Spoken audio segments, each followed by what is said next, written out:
A'udzu minasyaitonir rajim. Bismillahirrahmanirrahim. Assalamualaikum warahmatullahi wabarakatuh. Alhamdulillah rabbil wa bihi nasta'in.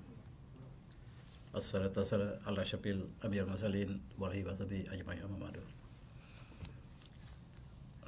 Pada pegawai Kementerian Kerja Raya, para muslimin muslimat dan para pendengar sekalian, alhamdulillah pada kesempatan tengah hari ini marilah kita lihat suasana Islam di UK atau United Kingdom dan khususnya di kota London dalam konteks mereka menyambut puasa Ramadan pada tahun 1444 ini.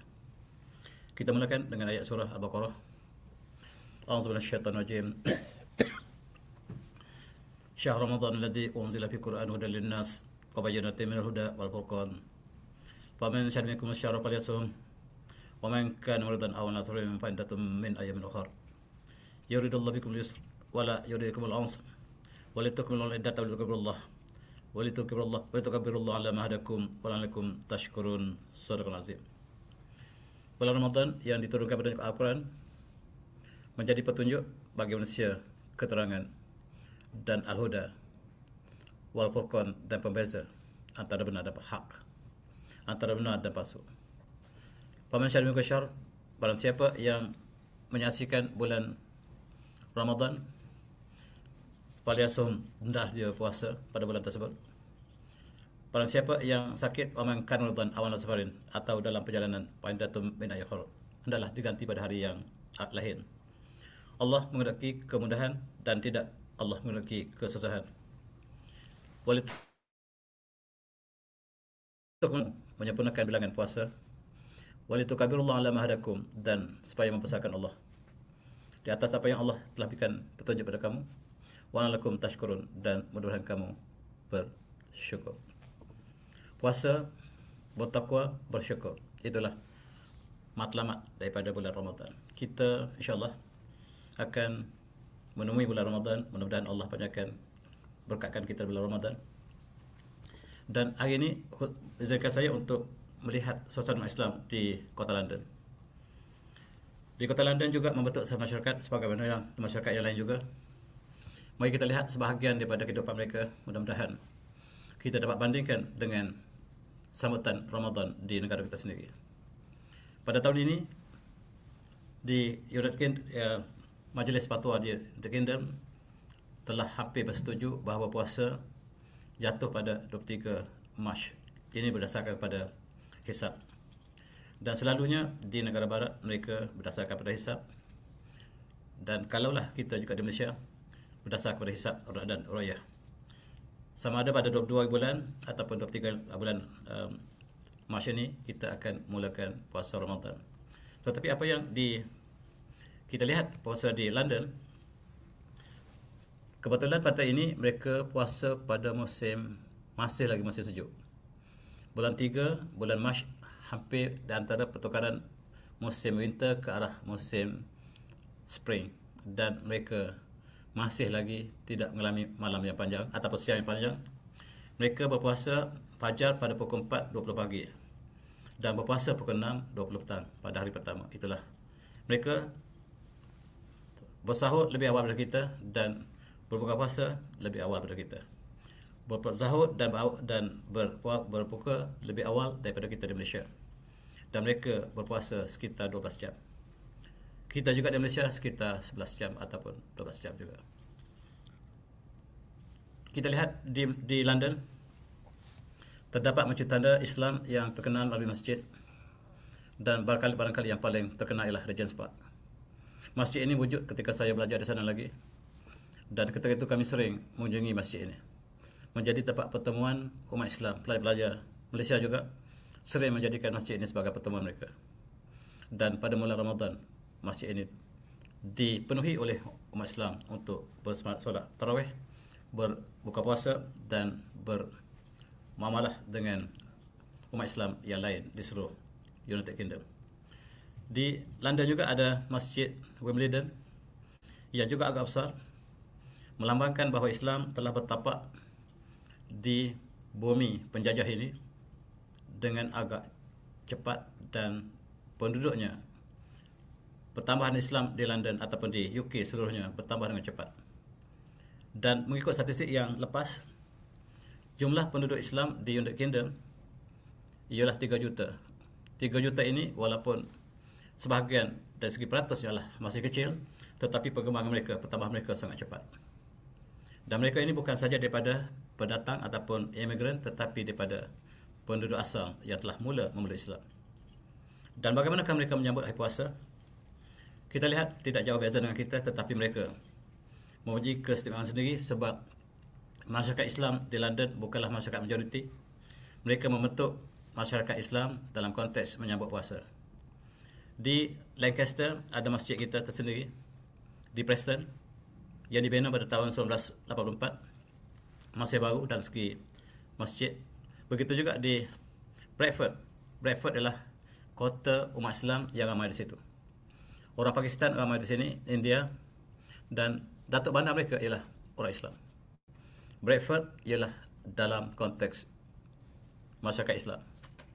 Dan kita ada masjid di berbagai penjuru United Kingdom, termasuklah di Birmingham, juga masjid yang besar yang melambangkan bahawa Islam sedang pesat berkembang di bumi tersebut. Di Lancaster ada masyarakat Islam, ada masyarakat yang akan memakmurkan masjid ini sepanjang bulan Ramadan. Bahkan di luar Ramadan kita akan saksikan umat Islam akan keluar berduyun pada bulan Ramadan, dan pertemuan mereka masjid menjadi tempat pertemuan kita sebagaimana negara kita juga. Inilah pandangan di Regent's Park. Gambar ini gambar tata lepas solat Jumaat, solat biasa juga kita lihat umat Islam telah melimpah keluar daripada masjid. Masjid tidak lagi dapat menampung bilangan umat Islam yang begitu ramai. Kita lihat di sini ialah suasana solat Jumaat pada beberapa tahun lepas, yang menunjukkan bahawa pertambahan Islam sangat-sangat pesat berlaku di bumi tersebut. Kalau kita bandingkan di antara tahun 1990 dengan tahun 2013, perbezaannya sangat jelas dapat kita lihat. Tahun 90-an merupakan perkembangan Islam yang sangat ketara. Kalau kita perhatikan, bandingkan dengan gereja ataupun masjid. Masjid dalam tahun 1990-an masih lagi merupakan masyarakat yang tidak berapa ramai di masjid, sebab kadang-kadang diraihkan oleh pelajar-pelajar kita, kadang-kadang oleh musafir, jadi mereka tidaklah begitu ramai di sebuah masjid. Dan kita lihat di gereja, jumlah mereka besar ketika itu, tetapi perbezaan yang ketara dalam tahun 2013. Sebab masjid yang agak lengang pada tahun 90-an disebabkan penduduk Islam yang belum ramai ketika itu telah bertambah dengan cepat. Dan kita saksikan gambar ini melambangkan satu daripada perubahan yang sangat ketara.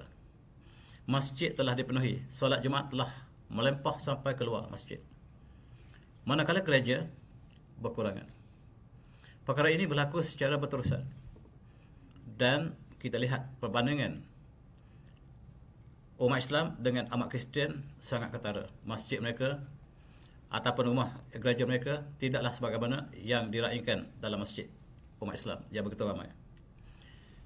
Buat pertama kali dalam tahun lepas di stadium Wembley yang terkenal di London, laungan azan pertama dikumandangkan di sini dalam satu sempena tak saya bulan Ramadan.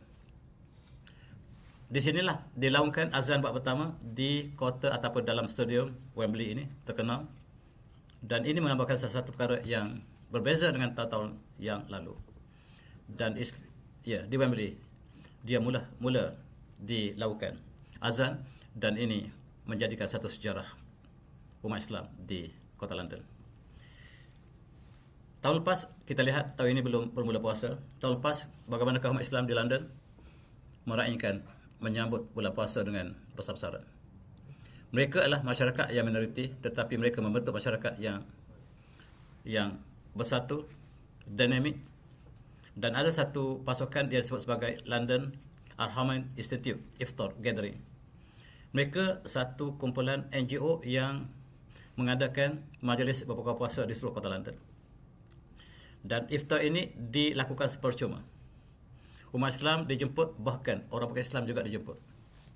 Umat Islam juga merasakan sesuatu yang indah apabila satu hari kita berpuasa dan sama-sama menunggu untuk buka puasa. Ini memberikan satu bentuk dakwah yang tertentu, dan ramai juga mereka tertarik dengan perkara ini. Sebab di barat atau di mana kita ada masalah kelebihan makanan, puasa ialah kesihatan yang terbaik untuk mengatasi masalah obes. Eropah mereka banyak makan daging ataupun lemak, menyebabkan masalah obes tidak dapat dikawal lagi. Dan puasa ialah apa yang dilakukan atau yang dinasihat oleh doktor juga. Puasa ialah satu daripada kaedah rawatan yang sangat berkesan, sedangkan umat Islam menjadikan dia sebagai satu rukun. Dalam konteks ini kita lihat khemah-khemah yang sementara dibina di tempat-tempat tertentu perhimpunan umat Islam, sebab di masjid sudah tidak dapat menampung lagi umat Islam. Dan kita lihat khemah-khemah seperti ini dibiayai oleh masyarakat Islam, oleh NGO, perseorangan, syarikat dan sebagainya. Dan sepanjang bulan Ramadan kita lihat betapa meriahnya khemah-khemah seperti ini yang akan dimakmurkan sebaik saja hari telah mula condong ataupun matahari sudah hampir maghrib. Mereka berkumpul di sini dan berbagai juadah yang disajikan daripada makanan Islam daripada Pakistan, India, Afrika dan bahkan negara kita. Dalam kita lihat tempat yang strategik, tempat yang menjadi tumpuan umat Islam di kota London, umpamanya di Trafalgar. Trafalgar ini juga secara tidak sengaja mereka berkumpul, berbuka puasa, solat tarawih dan tazkirah sebagaimana yang kita lakukan di sini juga. Tetapi yang meriahnya adalah mereka tidak dirancang.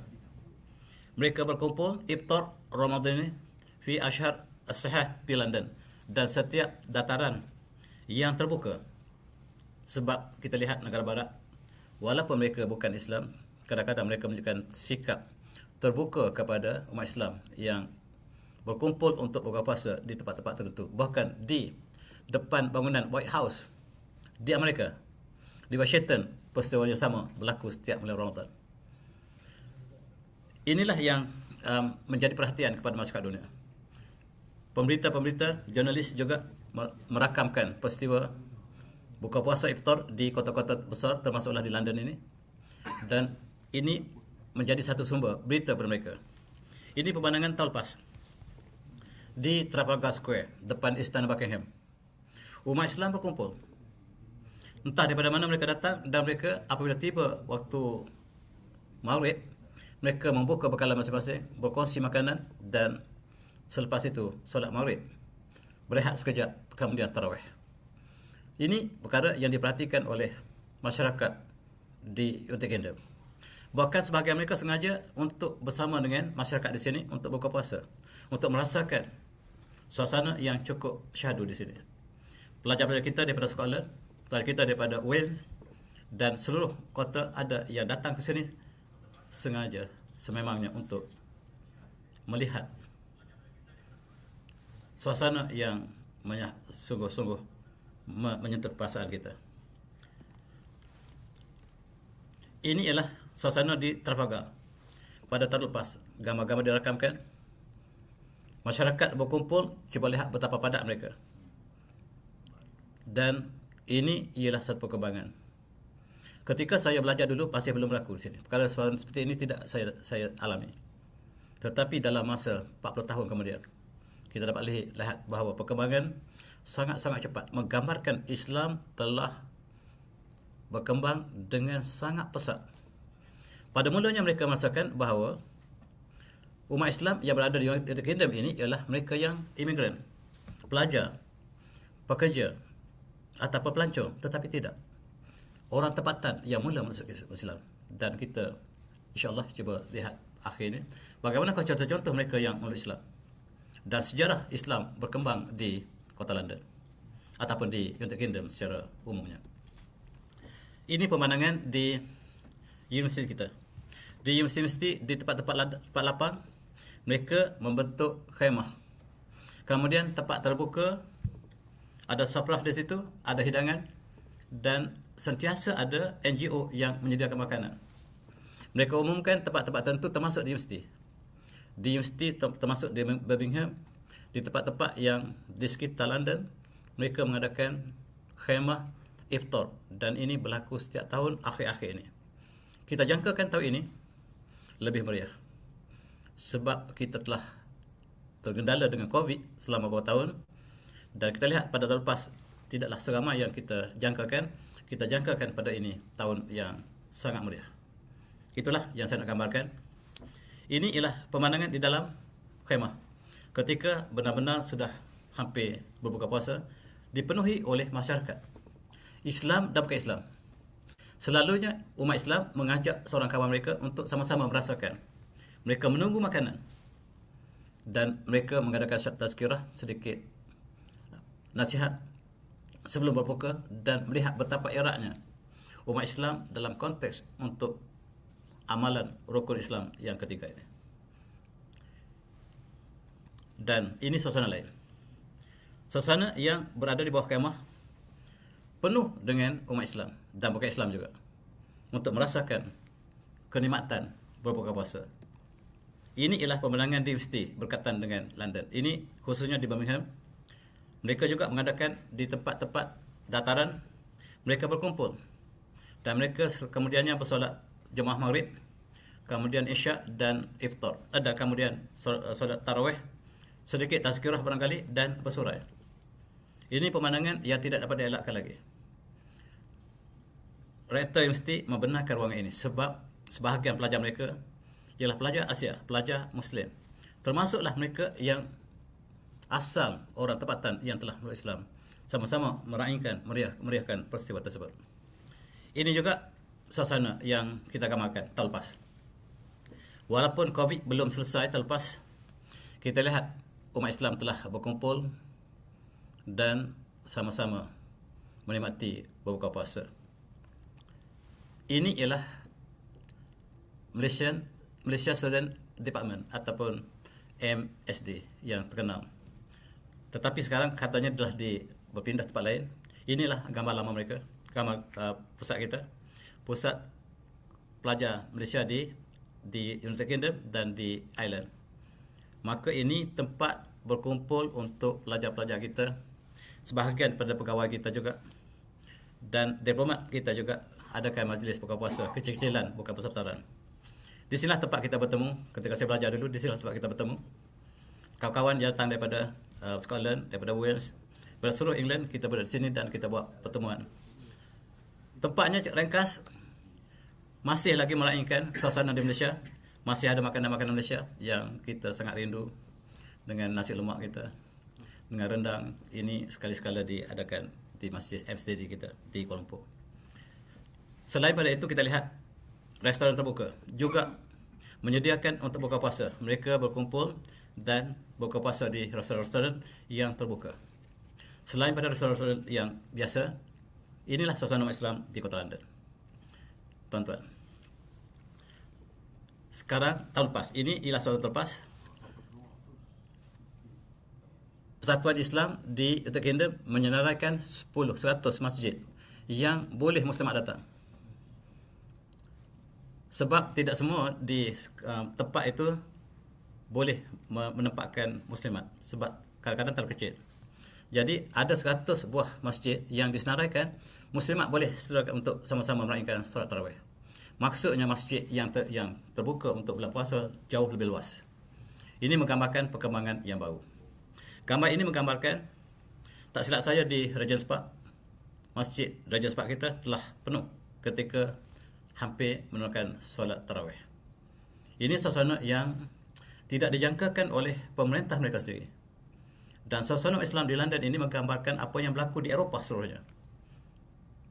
Walaupun Islam ditekan di Eropah, tetapi kita lihat yang berlakunya sebaliknya.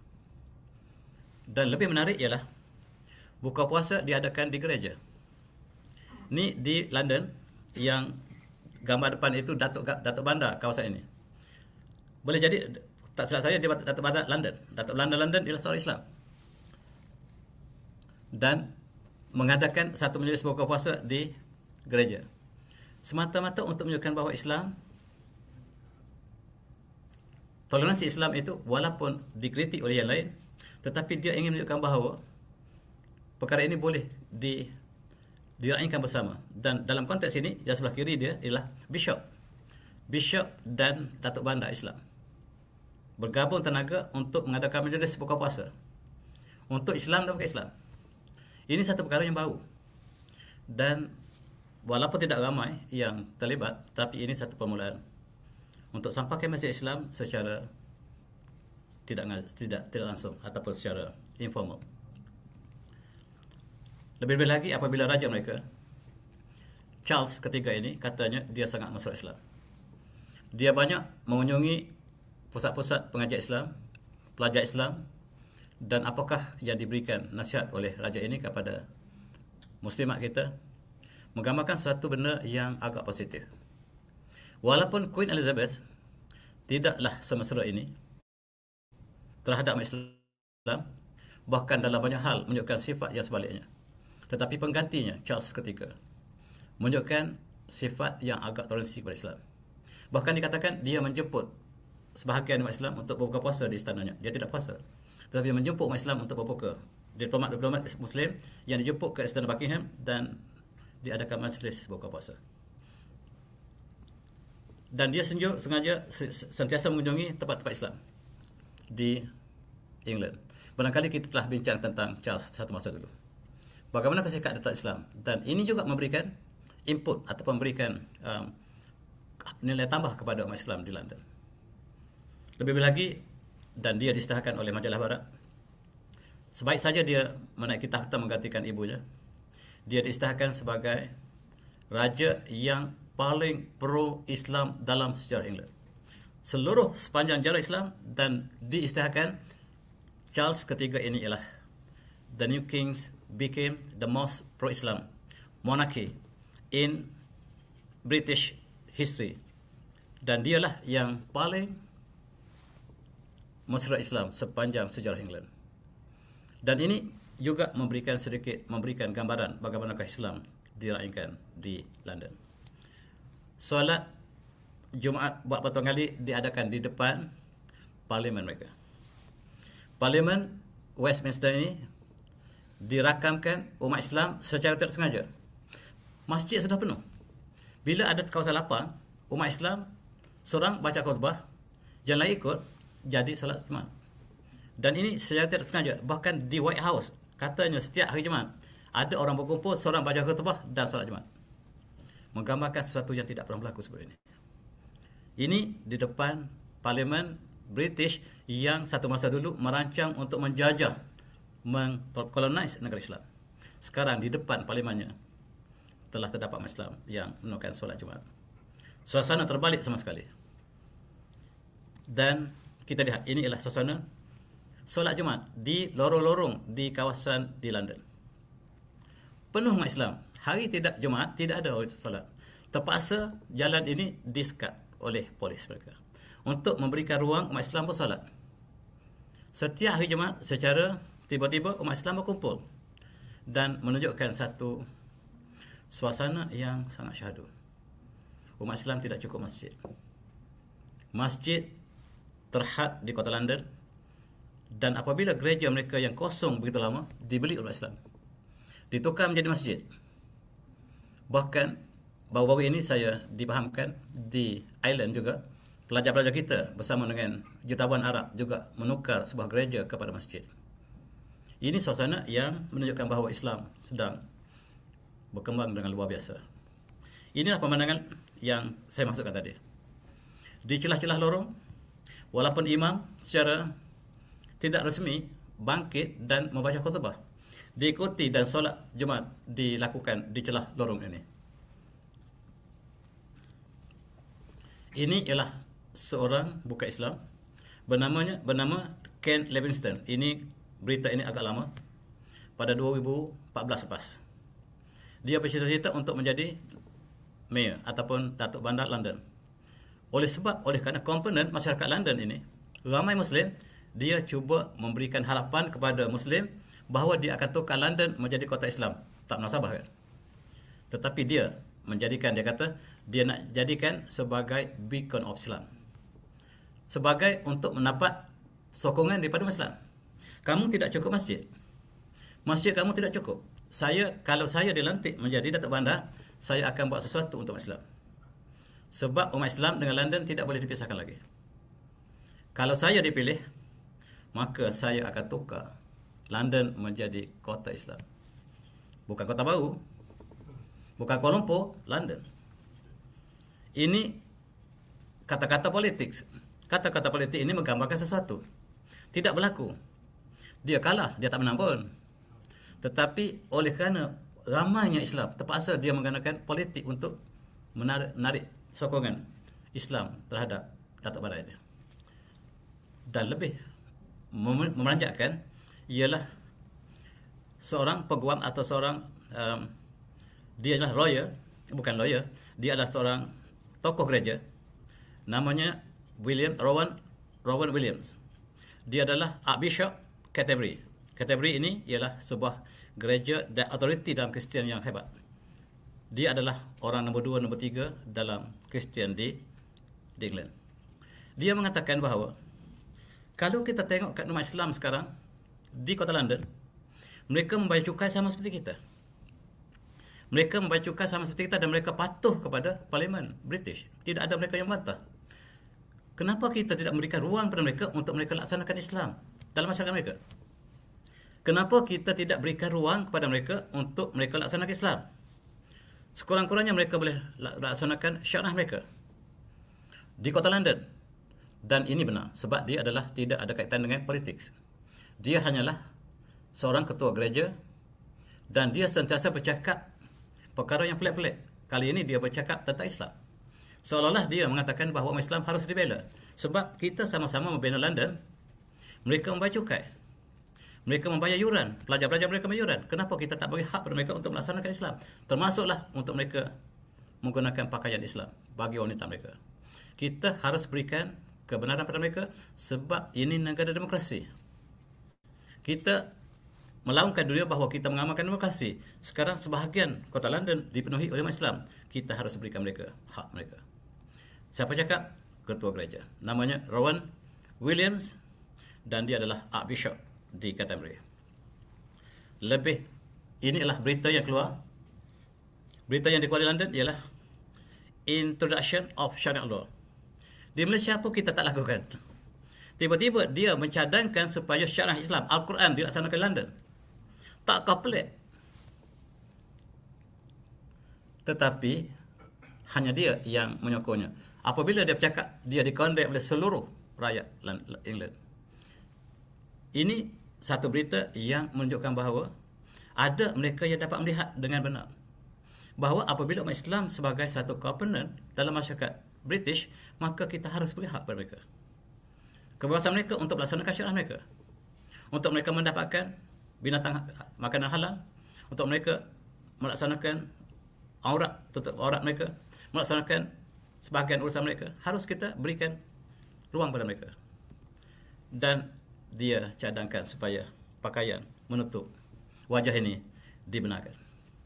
Archbishop wants Muslim law in UK. Kemudian kita kembangkan seluruh dunia. Sebab kamu lihat, dia kata, ketika Islam memerintah di Eropah, di Sepanyol, selama 800 tahun, ketika itulah toleransi yang terbina dalam masyarakat di Andalusia. Satu masyarakat yang tidak boleh diulang di Eropah sekali lagi. Betapa toleransinya umat Islam. Kristian dijaga, gereja mereka tidak pernah dirosakkan, diberikan pengiktirafan. Kenapa kita tidak boleh balas pada bangsa sebagaimana kerajaan Islam Andalusia lakukan pada kita satu masa dulu? Kita lakukan perkara yang sama sebab kita adalah satu syariat yang sama. Satu perkara yang sangat murni. Bishop wants Muslim law syariah in UK. Dan tentulah menimbulkan kekacauan dan dia dikondem oleh seluruh penjuru London. Ketika itu Perancis mengharamkan pakaian muslimat. Switzerland mengharamkan pakaian muslimat maksud saya. Mereka yang pakai didenda. Ketika itulah Bishop mereka mengatakan, kenapa kita tidak benarkan mereka? Mereka ingin melaksanakan budaya mereka. Kita hormati mereka. Tapi suara dia suara yang sangat menentang arus. Disokong oleh umat Islam, tetapi ditentang oleh orang pakai Islam. Begitu juga ketika itu, Perancis adalah negara yang paling vokal dalam menyerang Islam. Islamophobia yang dikembangkan di Perancis menghalang sama sekali untuk menutup muka. dengan berbagai alasan, keganasan dan sebagainya. Dan Perdana Menteri Boris Johnson mengatakan dia tidak perlukan orang yang menutup muka di London, di UK. Dan siapa yang pakai seperti ini, muslimat yang pakai seperti ini, dia adalah seperti perompak bank, kata Boris Johnson. Kita haramkan, jangan siapa pakai lagi penutup muka ini. Tiba-tiba COVID datang. Bila COVID datang, dia pula pakai. Dan dia denda siapa yang tak pakai tutup muka. Tadi dia denda siapa yang pakai.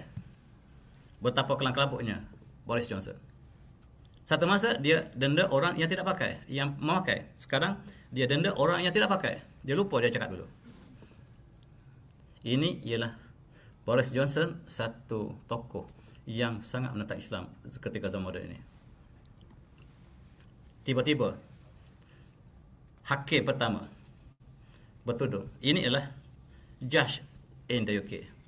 Peguam mereka, atau hakim yang pertama di UK yang memakai tudung ialah orang ini. Di dalam perlembagaan mereka, di dalam undang mereka tidak boleh menghalang. Dan dijelmakan oleh contoh yang bernama Rafi'ah Arshad menjadi hakim pertama yang memakai pakaian hijab di UK. Kita lihat sekali lagi. Kita bandingkan antara gereja dengan jalan raya yang dipenuhi oleh umat Islam.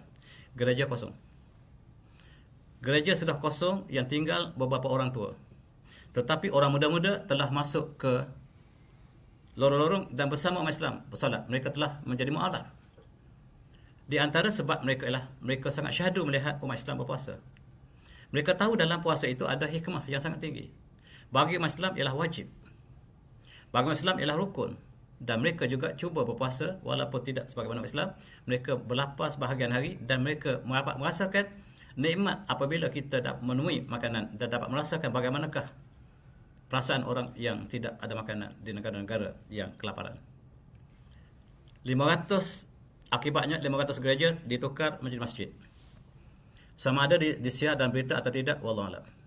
Dalam berita Malaysia, dalam berita Islamik, berita Islamik kita mengatakan 500 gereja telah dibeli oleh umat Islam.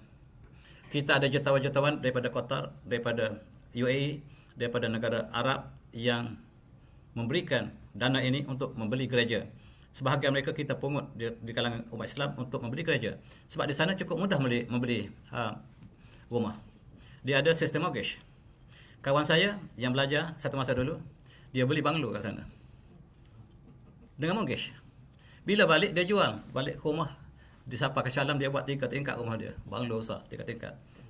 Saya tanya dia bagaimana dapat beli buat rumah banglo 3 tingkat. Dia kata dia beli aset, beli harta tanah sana. Lepas tu dia duduk dalam masa 5 tahun sampai PhD dia, balik dia jual balik berganda-ganda keuntungan. Membeli cukup mudah sebab dia sistem mortgage. Termasuklah kita membeli sistem mortgage, kita membeli gereja dan ditukar menjadi masjid. Dan ini ialah seorang pemimpin agama di Rusia. Dia mengatakan the future belongs to Islam. Dia mengatakan Eropah akan menjadi negara Islam. Bermula di Perancis, bukan di England. Dia meramalkan bahawa dalam masa 50 tahun akan datang, Eropah menjadi dominan Islam. Bukan kita kata, dia yang mengatakan, namanya adalah dia adalah Dmitry Semenov, pemimpin gereja Ortodok Rusia, yang sangat baik dengan Islam, yang sangat baik dengan Putin. Dan dia mengatakan bahawa tidak ada cara Rusia mesti menjadi negara Islam menjelang 70 tahun akan datang. Ramalan dia, Rusia menjadi negara Islam, Eropah menjadi Islam dalam masa 50 tahun. Umat Islam di Rusia juga tidak dapat dibendung lagi, kata Archbishop ini. Dan dia mengatakan 30 tahun sebenarnya. Tadi saya kata 50 tahun. Dia kata 30 tahun akan datang, Eropah menjadi Islam. Rusia dalam masa 50 tahun lagi akan jadi Islam. Kekuatan Islam berada di Eropah dan Rusia. Bukan di negara Arab, bukan di kawasan timur, tetapi kekuatan Islam akan datang Rusia dengan Eropah. Ini bukan saya kata, tapi Semenov yang telah meninggal pada tahun 2020 lepas. Tak silap saya dia kena COVID. Dan ramalannya ialah Rusia menjadi negara Islam 50 tahun akan datang. Eropah menjadi negara Islam dalam masa 30 tahun akan datang. Maksudnya lah Muslim dominant di kawasan tersebut. Itu maksudnya. Dia kata Seminov said that Islam will prevail in the West because Muslims are ready to sacrifice themselves. Dan pengorbanan umat Islam inilah yang menyebabkan Islam akan muncul. Pengorbanan Islam di Rusia inilah menyebabkan Islam akan bangkit Rusia. Sebab tidak ada satu bangsa, satu kaum yang mengorbankan diri dia, bekerja tanpa perlu diupah. Tidak ada orang yang bekerja tanpa perlu diupah kecuali orang Islam, kata Seminov. Saya tidak nampak orang Asia yang bekerja tanpa upah. Tetapi orang yang Muslim yang di Rusia bekerja tanpa ada upah. Mereka bekerja sukarela untuk agama mereka. Dan inilah kekuatan Islam yang dilihat oleh padri mereka. Dan pada tahun 2001 lepas, ketika Islam di-attack seluruh penjuru, Islamophobia. Jumlah umat Islam di England, di UK, di Wales, England, Wales, maksudnya UK, hanyalah 1,6 juta. Sekarang dalam tahun 2011, umat Islam sudah menjadi 3 juta. Dan sekarang 2023 belum saya dapat statistik. Tentulah bertambah dengan cepat. Ini khusus untuk di UK. Dan kita lihat di Eropah. Eropah bertambah Islam dengan cepat. Di Norway, di Sweden, tempat yang pertikaian sekarang. Norway, Sweden yang ingin masuk NATO, dan jumlah penduduk Islamnya sudah mencapai 11,1%. Ini proyeksi pada tahun 2050 dalam masa 30 tahun akan datang. Dijangka penduduk Sweden akan menjadi 11% Muslim. Inilah simulasi. Dan yang paling tinggi ialah Spanyol 12%, walaupun di UK hanyalah 97%, dan Islam sangat cepat berkembang di hujung dunia, iaitu di Sweden, Denmark, negara etis. Dan selama ini mereka tidak dapat melihat kebenaran, keindahan Islam. Dan apabila Islam mula bertapak, dan di antara yang mereka mula dekat Islam ialah puasa. Mereka mendekat Islam dengan puasa sebab mereka sudah mengamalkan sebahagian daripada puasa ini untuk tujuan kesihatan. Apabila mereka melihat Islam, menjadikan ini sebagai rukun mereka, dan mereka cuba mendekati dalam konteks hikmah daripada puasa tersebut. Dan Islam akan menjadi agama terbesar dunia menjelang 2075. Simulasi yang dilakukan, perkembangan yang berlaku di Eropah, Islam akan dominan pada tahun 2075. Ini ialah simulasi. Dan siapa yang Allah berikan hidayah, Allah lapangkan dadanya untuk Islam. A'udzubillahi minasyaitonir rajim. Wa may yuridillahu ayyadahu yashrah sadrahu Islam. Siapa yang Allah berikan hidayah, Allah bukakan dadanya untuk Islam. Wa may yurid an yudillahu yaj'al sadrahu dayyqan harajan ka'annama yasfiru fis sama'. Ka'annama yasfiru fis sama'. Bagi mereka yang sesat, Allah nak sesatkan mereka. Allah jadikan dada mereka sempit seolah mereka memanjat ataupun menaiki ke langit. Dan barang siapa yang Allah berikan hidayah, Allah inginkan mereka dapat hidayah, Allah bukakan dada mereka untuk Islam. Dan inilah kita lihat sejarah tuan. Mari kita refleks balik sekejap sejarah England, sejarah British. Satu pulau yang kecil sebesar Sabah Sarawak menjajah separuh dunia. Satu bangsa yang sangat determin. Satu bangsa yang sangat-sangat determin. Satu bangsa yang kecil menjajah seluruh dunia. Dan itulah British. Orangnya menjajah seluruh daripada hujung dunia ke hujung dunia. Mereka selepas begitu lama dalam tindasan gereja, bahkan mereka ialah bangsa yang paling mundur di Eropah satu masa dulu. Yang paling maju di Eropah ialah Portugal, Spanyol, Belanda, dan mereka paling lewat datang ke timur. Inggris ialah bangsa yang paling mundur di Eropah. Tetapi apabila mereka mempelajari sesuatu daripada Islam, Islam mengubah mereka daripada Spanyol ke England, dan mereka belajar di Spanyol berdasarkan guru-guru Islam. Mereka membawa ilmu ke Eropah. Mereka membuka universiti Oxford. Oxford itu dibuka oleh umat Islam, oleh guru-guru Islam, iaitu dibuka oleh Ibn Rushd melalui muridnya bernama Dimoli seorang Yahudi. Yang membuka Universiti Oxford ialah murid Ibn Rushd bernama Dimoli. Yang membuka Universiti Paris ialah Ibn Rushd. Umat Islam lah yang memberikan cahaya ilmu kepada mereka. Mereka mula kenal ilmu dan mereka tinggalkan gereja. Mereka membina satu tamadun yang kemudian menjajah negara Islam seluruhnya. Dendam mereka dalam Islam menyebabkan mereka menjajah seluruh bumi Islam. Ini ialah negara yang dijajah ini dipanggil negara Commonwealth. Negara Commonwealth ialah negara bekas jajahan British, begitu besar. Dan Malaysia mengatakan dia tidak jajah. Tapi British mengatakan Malaysia negara Commonwealth, kamu negara kami jajah. Kami tak sampai jajah kami. Kami negara yang merdeka, kata profesor kita. Tetapi kamu negara yang kami jajah. Dalam sejarah British, Melaya negara jajah selama 350 tahun. Kita, supaya hati kita seronok, kita kata kita tak pernah jajah. Yang British datang bukan untuk jajah kita, untuk menasihati sultan. Kata British, kami jajah. Buktinya kita diletakkan di bawah negara Commonwealth. Maksudnya negara yang dijajah oleh British. Tuan-tuan, British menjajah negara Islam, tetapi mereka tidak menerima Islam. Itu satu perkara yang cukup pelik. Mereka kenal Islam sejak mereka menjajah Afrika. Mereka menjajah Mesir. Mereka menjajah kawasan-kawasan Timur Tengah. Mereka menjajah negara Islam, termasuk kita, India, Pakistan. Semua dijajah oleh British. Tapi Allah tidak berikan hidayah. Barang siapa yang Allah ingin sesatkan, Allah jadikan dada mereka seperti orang yang mendaki langit. Tetapi sekiranya Allah ingin berikan hidayah kepada seseorang, Allah bukakan dadanya untuk Islam. Dan 3 orang ini menjadi sejarah di United Kingdom yang menjadi orang pertama memeluk Islam. Mereka adalah golongan bangsawan.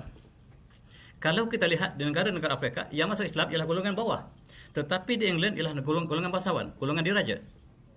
Ini satu perkara yang ganjil. Mereka menjajah negara Islam. Lepas mereka jajah, ada beberapa orang mereka bangsawan yang memeluk Islam. Antaranya adalah William Henry Quilliam. Orang pertama yang memeluk Islam di UK ialah William Henry Quilliam. Kemudian Lady Evelyn Cobble ialah seorang wanita bangsawan istana. Dan yang ketiga adalah Robert Stanley, ialah bangsawan yang memeluk Islam di England. Yang paling awal ialah orang bangsawan, bukan orang main-main. Oleh kerana mereka adalah bangsawan, maka Islam ini berada dalam istana dengan tidak diusir oleh siapa. Dan kita lihat, orang yang pertama masuk Islam ialah William Henry Quilliam, yang kemudiannya menukar namanya menjadi Abdullah Quilliam. Dialah membuka masjid pertama di England, iaitu bukan di England tapi di Liverpool. Ya, masjid England. Liverpool membentuk satu masyarakat Islam yang pertama dibina oleh Abdullah Quilliam. Kemudian selepas itu Islam mula berkembang perlahan-lahan. Tetapi Abdullah Quilliam ini seorang bangsawan. Dengan mudah ada pengaruh yang berada di sekitar Abdullah Quilliam. Dan kemudian yang penolong-penolong Abdullah Quilliam ini membentuk satu masyarakat Islam yang pertama di England. Ini masjid yang masih wujud. Walaupun masjid ini barangkali dijadikan sebagai pusat Islam sekarang. Ada masjid lain yang dibina lebih besar di Liverpool. Tetapi sejarah pertama Islam di London ataupun di United Kingdom dibina oleh Mr. William ini. Dan dia adalah Syekh Islam. Dia adalah mufti pertama United Kingdom. Mufti pertama. Dilantik oleh Osmaniyah bersama dengan Queen Victoria. Queen Victoria bersama dengan Sultan, saya lupa namanya, Salim beberapa kali, telah bersetuju untuk melantik orang pertama Abdullah Quilliam menjadi mufti di seluruh United Kingdom. Ini ialah penerbitan pertama yang diadakan di negara tersebut. Pada tahun 1889 dikeluarkan risalah-risalah untuk sampaikan Islam. Walaupun pembesar mereka sudah menjajah negara Islam. Seluruh pembesar ataupun tentera British menjajah negara Islam. Islam diperkenalkan dengan cara mudah di England oleh mereka yang memeluk Islam. Antara yang pertama ialah Abdullah Quilliam. Dan namanya dirakamkan sebagai orang pertama. Cukup malang tuan-tuan, mereka menjajah negara Islam sejak berkurun-kurun. Tetapi mereka hanya masuk Islam pada kurun 20. Itu pun seorang. Maksudnya mereka sangat angkuh. Mereka datang bukan untuk menjadi kebenaran, untuk menghancurkan Islam. Mereka datang untuk menghancurkan Islam. Itu sebab Allah tidak bukakan dada mereka untuk Islam. Dan Allah sempitkan dada mereka. Tiba-tiba bangsawan yang tidak kena-mena dengan kolonial yang memeluk Islam. Ini masjid pertama yang dibina di dalam sejarah di United Kingdom. Masjid ini barangkali kawan-kawan kita yang belajar di Woking pernah pergi. Di sini adalah satu tempat perjumpaan umat Islam yang awal. Woking namanya. Dan ini adalah golongan pertama. Persatuan yang disebut sebagai Abdullah Quillen Society mengumpulkan bukan saja pemuda British yang memeluk Islam bersama dengan Abdullah Quillen, tetapi juga diplomat-diplomat asing, termasuklah diplomat daripada negara India, daripada negara-negara Afrika yang bersama. Hanya inilah orang Islam di England. Dalam tahun 1900 inilah orang Islamnya yang datang untuk sebagai pelancong ataupun sebagai, tapi orang tempatan yang bersama Islam inilah orangnya. Tanah kubur belum ada. Tanah kubur tidak ada. Siapakah orang pertama yang mati? Dan ini masalah yang utama ialah tanah kubur. Sebab yang ada adalah kubur Kristian. Ini ialah gambar Abdullah Quillen dilantik menjadi mufti seluruh United Kingdom oleh Queen Victoria. Yang perempuan ini Queen Victoria. Melantik dia menjadi mufti pada tahun 1894. Dan peranannya sangat besar. Abdullah Quillen jasanya seluruhnya sangat besar. Dan sejarah Islam di England hanya bermula pada tahun 1897 bila Abdullah Quillen memeluk Islam. Kemudian Sir Hamilton, bangsawan England, memeluk Islam pada tahun 1887, satu tahun kemudian. Katanya dia dipengaruhi oleh Abdullah Quillen. Kemudian beberapa orang lain yang memeluk Islam selepas tahun tersebut. 89 seorang lagi ketua gereja memeluk Islam. Abdullah Quillen berbincang dengan ketua gereja ini, tak silap saya. Namanya lah Reverend H.S. Johnson, ketua gereja. Memeluk Islam sebagai orang yang ketiga. Kemudian Michael Hall, juga daripada Methodist, juga seorang Kristian yang memeluk Islam. Sebab Abdullah Quillen ini kalau debat dengan dia, selalunya orang debat dengan dia memeluk Islam. Hebat. Abdullah Quillen ini sangat hebat. Abdullah Quillen bila berdebat dengan dia, hujah dia sangat tepat. Sayang kita tak rekod setiap perhujahan dia. Dan yang sangat paling menarik ialah ini ialah orang pertama yang menunaikan haji, iaitu bangsawan bernama Fatimah Elizabeth Cobble. Dia pertama yang menunaikan haji di Mekah. Ini gambar dia di Mekah. Dia telah punya orang sebagai orang pertama British yang mengunjungi Mekah. Dia menghadapi masalah yang besar untuk pergi ke Mekah sebab Raja Saudi tidak percaya dia Muslim. Tidak ada orang British yang masuk Islam. Jadi bila dia mohon untuk pergi ke Mekah, jadi dia tidak segera dibalas oleh raja ketika itu. Dia memerlukan masa yang lama untuk mendapat surat balasan. Ya, saya seorang Islam. Sebab Islam dengan British tidak dapat digambarkan oleh Raja Saudi ketika itu. Ini gambar dia tulis bukunya Haji ke Mekah. Dan gambar dia ketika menunaikan haji ialah orang yang kedua memeluk Islam selepas Abdullah Quillen. Dan dia menceritakan bagaimanakah dia mohon izin kepada Al-Malik Saudi ataupun Raja Saudi ini, yang hanya dibenarkan ketika dia sudah sampai ke Mekah. Dia sudah sampai ke Mekah barulah dibenarkan. Maksudnya datang itu tak sama ada dibenarkan tidak, dia tawakal. Dia datang menunaikan haji dan baru dibenarkan di Padang Arafah. Dia ceritakan betapa sukanya dia sebagai orang pertama untuk memeluk Islam. Dan dia balik ke England, dia meninggal dunia. Di manakah nak tanam? Tak ada kubur. Dan dia adalah seorang bangsawan dan sebahagian besar daripada Scotland ialah bumi dia ditanam dalam kebunnya. Ini gambar kubur yang wanita pertama yang dikuburkan, dan di atasnya dia tulis ayat Allahu Nur Samar, Allah Nur Samar. Ini adalah sejarah awal Islam di bumi penjajah tersebut. Dan satu perkara yang saya ingin sebut ialah Queen Victoria. Kenapa dia melantik mufti sedangkan dia ketua Kristian? Dia ketua Islam, ketua Kristian, seluruh kawasan yang dijajah. Seluruh negara yang dijajah daripada Afrika sampai ke Australia, New Zealand, dia jadi ketua Kristian. Dan dia lantik mufti, menimbulkan satu persoalan besar. Dan berita yang terakhir mengatakan dia seorang Muslim. Queen Victoria adalah Muslim. Dikonfirm oleh King Charles. King Charles mengatakan moyang saya Muslim. Sebab dia juga cenderung pada Islam. Dia kata, kalaulah moyang saya tidak ada siapa yang ingkar dan dia adalah Muslimah, kenapa saya dipertikaikan? Queen Victoria tidak pernah beritanya keluar.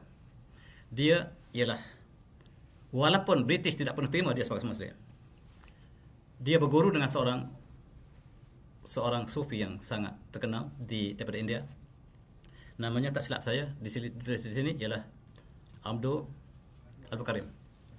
Abdul Karim ialah guru mentornya yang dapat masuk ke istana dengan bebas. Tidak ada orang boleh masuk istana tanpa ada kawalan. Sebab Queen Victoria mengatakan, bila guru saya masuk, benarkan dia masuk. Dan dia mengajar Queen Elizabeth secara peribadi. Bertahun-tahun.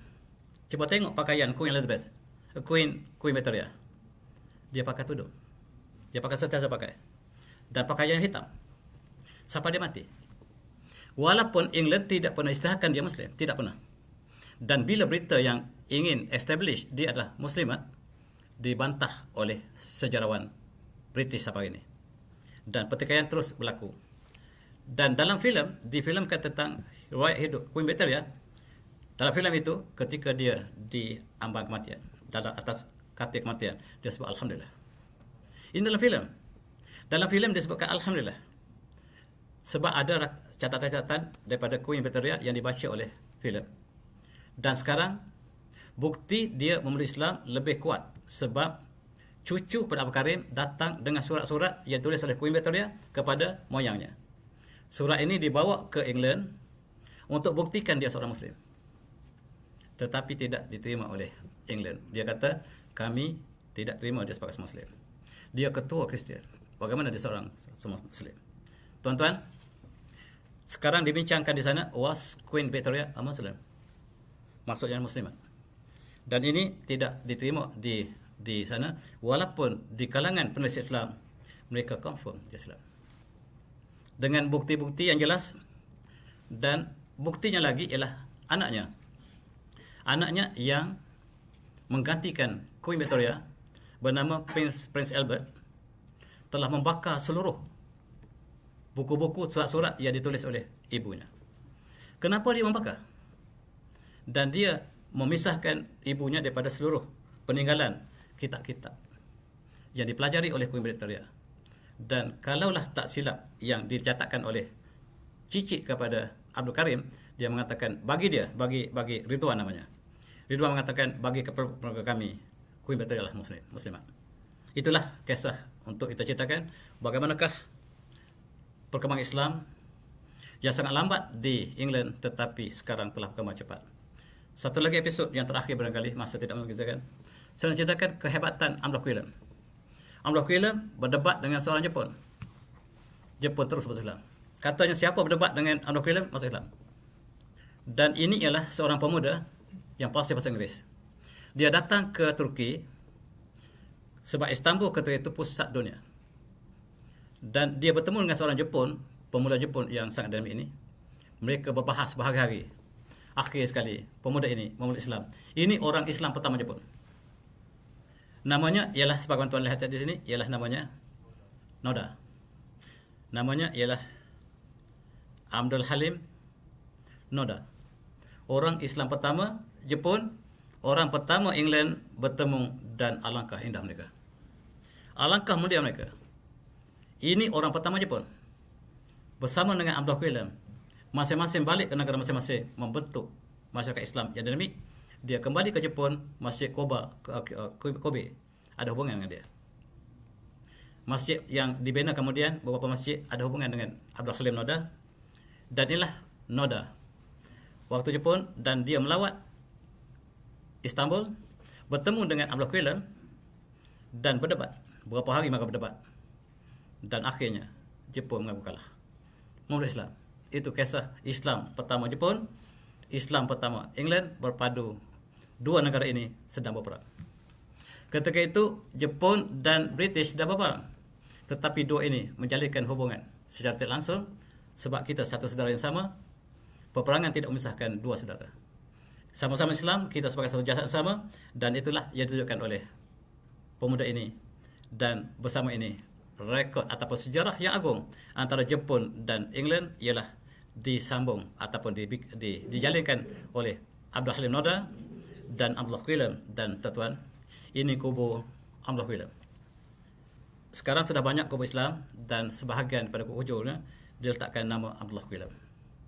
Orang pertama selain pada Zainab Qabul yang masih tidak ada kubur, masih tidak ada tanah kubur, diletakkan dalam kubur dalam tanah persendirian. Dan ini kubur yang telah diiktiraf oleh British selepas kematian Abdullah Quillen. Dan ini sekarang kita lihat sudah banyak kubur umat Islam. Dan yang terkenal ialah Mardyuk Pickle yang terjemah Al-Quran. Dia juga dikuburkan di sini. Dan kata Abdullah Pickle, kata Mardyuk Pickle, saya berharap saya dikuburkan di sebelah Abdullah Quillen sebab dia adalah orang pertama di England, orang England pertama yang berislam, dan saya mengharapkan saya berada di tepi sisinya. Dan itulah yang diabadikan. Saya tak pasti apakah dua-dua kubur ini berdekatan atau tidak, tetapi harapan dia untuk bersama. Dan Abdullah Mardyuk Pickle membentuk sejarah yang agung dalam sejarah Islam sebab dia menterjemahkan Al-Quran yang tuan-tuan baca sampai sekarang. Ini kubur Abdullah Pickle, ini kubur dia. Dan dia menulis buku terjemahan Al-Quran yang terbaik setakat ini. The Meaning of the Quran, saya tanya kepada guru saya, kepada kawan saya di England. Mereka mengatakan ini terjemahan terbaik dalam bahasa Inggeris. Dan terjemahan terbaik dalam bahasa Amerika ialah ditulis oleh Martin Link, tak silap saya. Yang pertama ialah ditulis oleh Mardyuk Pickle yang masih dirujuk oleh orang England, dan ramai yang dapat hidayah daripada terjemahan ini. Tuan-tuan, perlu ada rujukan buku ini sebab terjemahannya sangat tepat. Mardyuk Pickle ialah fasih dalam bahasa Arab dan dia menterjemahkan dalam bahasa asalnya, bahasa ibundanya. Dan jangan lupa apabila kita mengajar Al-Quran, mesti buku ini jadi rujukan kita terjemahan dalam bahasa Inggeris. Katanya terjemahan yang terbaik setakat yang ada setakat ini. Itulah tuan-tuan, selain pada terjemahan yang dilakukan oleh Yusuf Abdullah Ali. Dia bukan orang British tetapi dia orang India yang hidup di England dan menterjemahkan satu lagi buku yang sangat Quran yang sangat terkenal, iaitu The Holy Quran, yang diterjemahkan oleh Abdullah Ali. Dan kedua inilah yang sekarang dirujuk seluruh dunia. Yang bercakap dalam bahasa Inggeris, mereka merujuk antaranya Abdullah Ali dan Mardyuk Pickle. Mengikut orang England, terjemahan Abdullah Ali selalu lenga-lenggok dalam bahasa Shakespeare, tetapi terjemahan dilakukan oleh Mardyuk Pickle sangat tepat. Inilah di antara perkembangan awal. Walaupun panjang lagi apa yang saya sebutkan di sini, masa telah tidak lewat. Saya sudahi dengan wabillahi taufik. Assalamualaikum warahmatullahi wabarakatuh. Tasbih wassalamu.